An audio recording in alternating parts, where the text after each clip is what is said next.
Assalamualaikum warahmatullahi wabarakatuh. Halo semua, pernah nggak sih kita bayangin bagaimana jika sebuah gedung tidak memiliki listrik, air bersih, atau sistem pembuangan yang baik? Meskipun bangunannya megah, tanpa sistem pendukung tersebut, bangunan tidak akan bisa digunakan dengan nyaman. Nah, disinilah peran utilitas bangunan, yaitu berbagai sistem pendukung yang membuat sebuah bangunan dapat berfungsi dengan baik, aman, dan nyaman bagi penggunanya. Halo semuanya, aku Syahbani Maula Yusuf Darmawan, dan kami kelompok 2 kelas 3 PPG-C dari jurusan Teknik Sipil Polines akan membahas mengenai utilitas bangunan. Jadi, apa sih itu utilitas bangunan? Utilitas bangunan merupakan sistem pendukung yang memungkinkan sebuah bangunan dapat berfungsi dengan baik, aman, dan nyaman untuk digunakan. Nah, pada kesempatan kali ini, kita kelompok 2 akan membahas sistem utilitas bangunan seperti plumbing, sistem kebakaran, lift, atau sistem transportasi bangunan, sistem penghawaan, CCTV dan tata suara atau security, dan tapak bangunan. Nah, tanpa adanya utilitas yang dirasakan dengan baik, sebuah bangunan tidak akan mampu memenuhi kebutuhan penggunanya secara optimal. Untuk penjelasan selanjutnya akan dijelaskan oleh teman saya. Pada kali ini, saya Abela Fiska Atma Putri dengan NIM 411232201 akan menjelaskan kondisi existing sistem plumbing pada gedung GKT di Politeknik Negeri Semarang berdasarkan hasil observasi dan juga dokumentasi visual lapangan yang telah kelompok kami lakukan. Kondisi existing sistem plumbing pada gedung GKT menunjukkan bahwa instalasi perpipaan telah terpasang dan berfungsi sebagai bagian dari sistem utilitas bangunan gedung tersebut. Sistem plumbing yang terlihat meliputi jaringan perpipaan seperti pipa air bersih, air kotor, dan juga air pembuangan. Selain itu, juga terdapat groundwater tank atau tempat penyimpanan air yang ada di bawah tanah, serta sistem proteksi kebakaran seperti sprinkler yang telah terkoordinasi menjadi satu di dalam gedung bangunan. Masuk pada gambar pertama, gambar tersebut diambil pada area koridor utama di gedung GKT di lantai 7. Instalasi perpipaan dipasang secara terbuka atau exposed installation di bagian atas tanpa penutup plafon. Kondisi ini diduga sengaja dirancang sebagai sarana pembelajaran bagi mahasiswa, khususnya mahasiswa teknik sipil, untuk memberikan gambaran secara langsung mengenai sistem utilitas bangunan yang biasanya tersembunyi di atas plafon. Dengan adanya instalasi terbuka ini, mahasiswa dapat memahami secara visual bagaimana jalur perpipaan, sistem pendukung atau hanger atau bracket, serta integrasi antara instalasi plumbing, mekanikal, dan juga elektrikal pada sebuah bangunan. Hal ini sangat bermanfaat sebagai media pembelajaran yang mendukung pemahaman teori mengenai sistem utilitas bangunan. Pada bagian plafon koridor, terlihat beberapa jenis pipa yang terpasang. Pipa berwarna merah merupakan bagian dari sistem proteksi kebakaran seperti jaringan hidran dan juga sprinkler. Sementara itu, pipa berwarna putih yang terbungkus isolasi merupakan bagian dari saluran AC yang berada di gedung tersebut. Selain itu, terdapat juga kabel tray yang berfungsi sebagai jalur penempatan kabel instalasi listrik di seluruh bangunan gedung. Seluruh instalasi tersebut dipasang mengikuti arah koridor dan didukung oleh hanger logam yang terpasang pada struktur bangunan. Untuk gambar selanjutnya, yaitu pada ruang utilitas atau shaft di lantai 2, terdapat pipa vertikal yang berfungsi sebagai risar, yaitu jalur distribusi utama air bersih dan air pasokan kebakaran dari lantai ke lantai. Pipa tersebut dilengkapi dengan valve atau katup kontrol yang digunakan untuk mengatur aliran air pada sistem distribusi. Kondisi pipa secara umum terlihat masih baik dan tertata rapi, meskipun beberapa bagian masih terlihat berupa struktur beton tanpa adanya finishing. Nah, masuk ke gambar yang ketiga. Gambar tersebut kita ambil di bagian luar bangunan, tepatnya di bagian barat gedung, merupakan instalasi pipa yang bisa dilihat langsung dengan mata. Instalasi tersebut merupakan instalasi pipa PVC yang digunakan sebagai saluran pembuangan air limbah. Pipa-pipa tersebut dilengkapi dengan berbagai sambungan seperti elbow dan juga T yang berfungsi untuk mengarahkan aliran air limbah menuju saluran pembuangan utama. Instalasi ini dipasang pada rangka plafon sehingga memudahkan proses inspeksi dan pemeliharaan apabila terjadi kerusakan atau kebocoran pada pipa. Sistem perpipaan ini berkaitan langsung dengan fasilitas sanitasi pada bangunan, khususnya kamar mandi. Berdasarkan pengamatan, posisi kamar mandi pada gedung ini dirancang sejajar serta vertikal dari lantai 2 hingga lantai ke-8. Penempatan kamar mandi yang berada pada satu garis vertikal bertujuan untuk mempermudah sistem distribusi dan sistem pembuangan air melalui pipa riser utama. Dengan sistem ini, diharapkan air limbah dari setiap kamar mandi pada masing-masing lantai dapat langsung dialirkan menuju pipa vertikal yang sama sehingga instalasi menjadi efisien dan juga terorganisir. Nah, masuk ke gambar yang selanjutnya, gambar yang keempat. Gambar keempat kami ambil pada lokasi di lantai 1 gedung GKT. Pada lantai tersebut terdapat sebuah penutup akses berbentuk panel yang merupakan manhole. Manhole ini sendiri berfungsi sebagai akses untuk pemeriksaan dan juga pemeliharaan sistem utilitas bangunan yang berada di bawah lantai.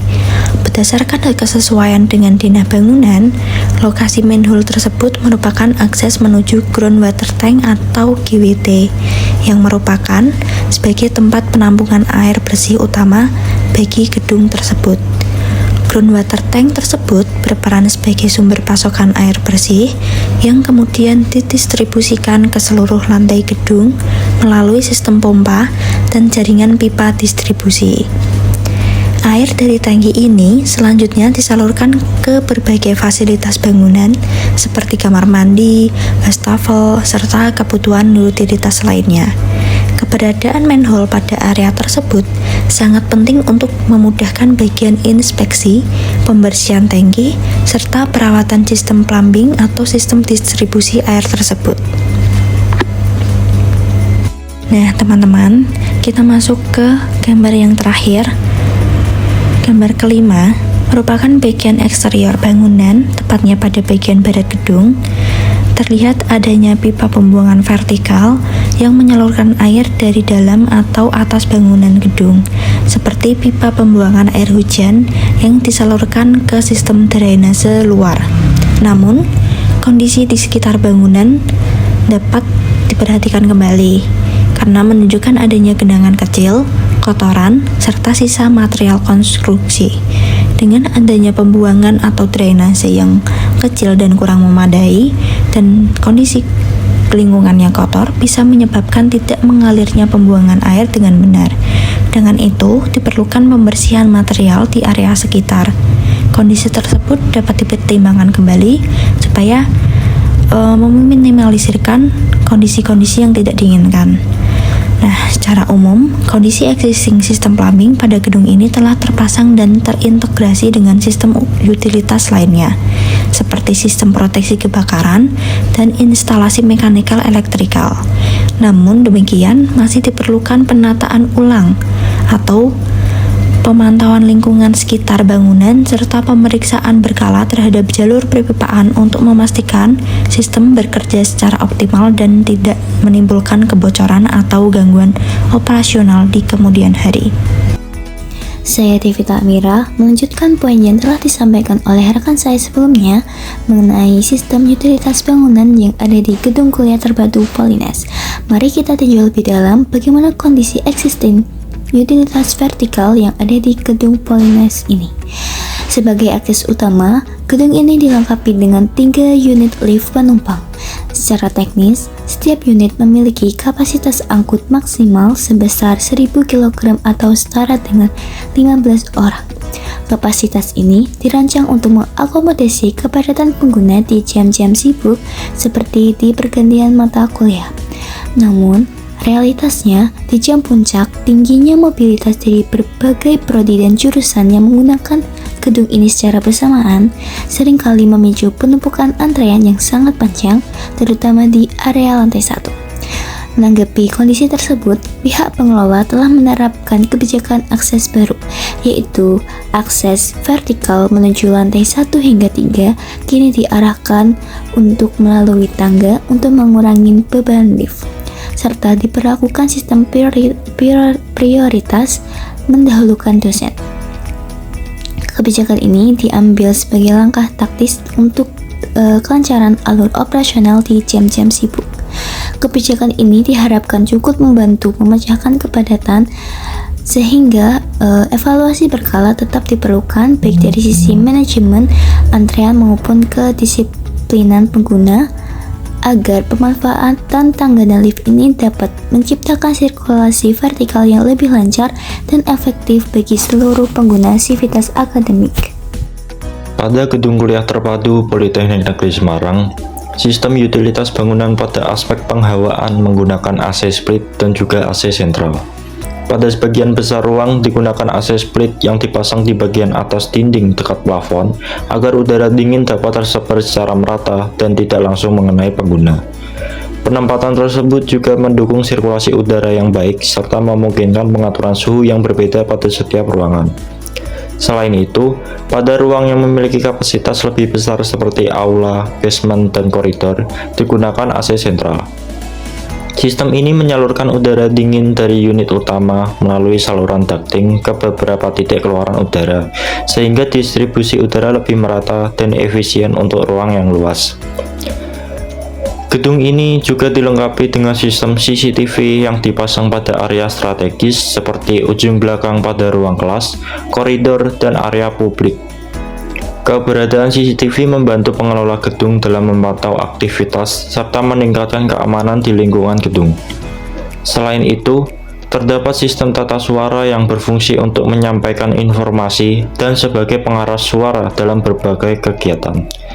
Sistem tata suara seperti speaker dipasang di ruang kelas, koridor, dan beberapa titik kegiatan bersama, sehingga informasi dapat terdengar dengan jelas oleh seluruh pengguna gedung. Secara umum, sistem ini mendukung komunikasi dan penyampaian informasi secara efektif di lingkungan gedung. Baik, selanjutnya saya akan membahas tentang tapak bangunan.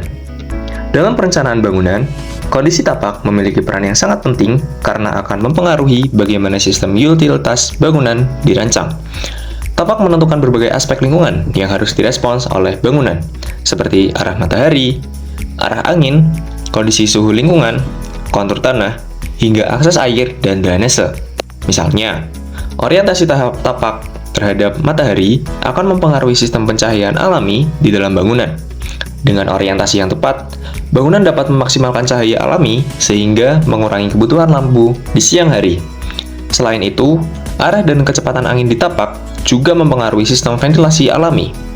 Bangunan dapat dirancang dengan bukaan yang tepat agar sirkulasi udara lebih optimal dan suhu ruang menjadi lebih nyaman tanpa bergantung sepenuhnya pada pendingin buatan. Kondisi iklim dan suhu lingkungan juga akan menentukan kebutuhan sistem pendingin atau penghawaan. Apakah cukup dengan ventilasi alami atau perlu tambahan sistem mekanikal seperti AC? Dengan mempertimbangkan kondisi tapak secara menyeluruh, perencanaan utilitas bangunan dapat menjadi lebih efisien, hemat energi, dan mampu menciptakan kenyamanan bagi pengguna. Oke, dalam gedung kuliah terpadu Politeknik Negeri Semarang juga terdapat sistem proteksi kebakaran. Apa itu sistem proteksi kebakaran? Sistem proteksi kebakaran adalah suatu rangkaian peralatan, instalasi, dan prosedur yang dirancang untuk mendeteksi, mengendalikan, serta memadamkan kebakaran guna melindungi manusia, bangunan, dan harta benda dari bahaya kebakaran. Sistem ini juga bertujuan untuk mengurangi risiko kerusakan serta memberikan waktu yang cukup bagi penghuni bangunan untuk melakukan evakuasi dengan aman. Sistem proteksi kebakaran yang ada pada gedung kuliah terpadu Politeknik Negeri Semarang yang pertama adalah fire alarm. Fire alarm adalah sistem peringatan dini kebakaran yang berfungsi untuk mendeteksi adanya tanda-tanda kebakaran dan memberikan peringatan kepada penghuni bangunan agar segera melakukan tindakan penyelamatan atau evakuasi. Sistem ini biasanya menghasilkan bunyi sirene, lampu peringatan atau strobe, atau sinyal ke panel kontrol ketika terdeteksi adanya asap panas atau api. Sistem proteksi yang kedua yang terdapat pada gedung kuliah terpadu Politeknik Negeri Semarang yaitu hidran. Hidran merupakan sistem atau peralatan yang menyediakan sumber air bertekanan untuk memadamkan api, yang biasanya terhubung langsung dengan jaringan pipa air pada bangunan atau jaringan air kota. Hidran digunakan oleh petugas pemadam kebakaran maupun penghuni bangunan untuk mengalirkan air melalui selang pemadam atau fire hose sehingga api dapat dikendalikan atau dipadamkan. Hidran biasanya terdapat pada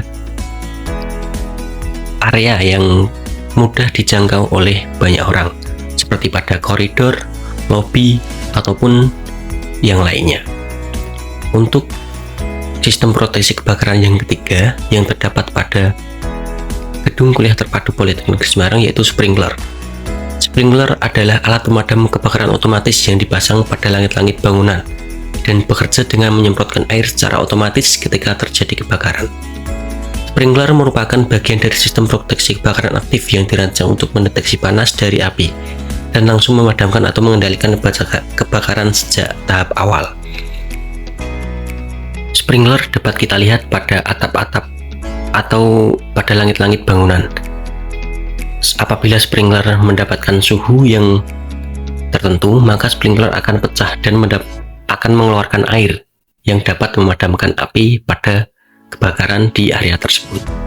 Lalu, sistem proteksi kebakaran yang keempat yang terdapat pada gedung kuliah terpadu Politeknik Negeri Semarang yaitu adalah APAR atau alat pemadam api ringan. APAR adalah alat pemadam kebakaran portable yang digunakan untuk memadamkan api pada tahap awal kebakaran. APAR dirancang agar mudah dibawa dan digunakan oleh siapa saja, sehingga kebakaran kecil dapat segera dikendalikan sebelum menjadi lebih besar. APAR biasanya ditempatkan di lokasi yang mudah dijangkau, biasanya terdapat di sebelah hidran, seperti di dinding bangunan, koridor, atau area kerja. Alat ini bekerja dengan cara menyemprotkan bahan pemadam ke sumber api untuk memutus reaksi kebakaran. Biasanya APAR ini berisi powder atau gas CO2 agar dapat memadamkan api. Itu tadi merupakan penjelasan singkat dari sistem proteksi kebakaran yang terdapat pada gedung kuliah terpadu Politeknik Negeri Semarang.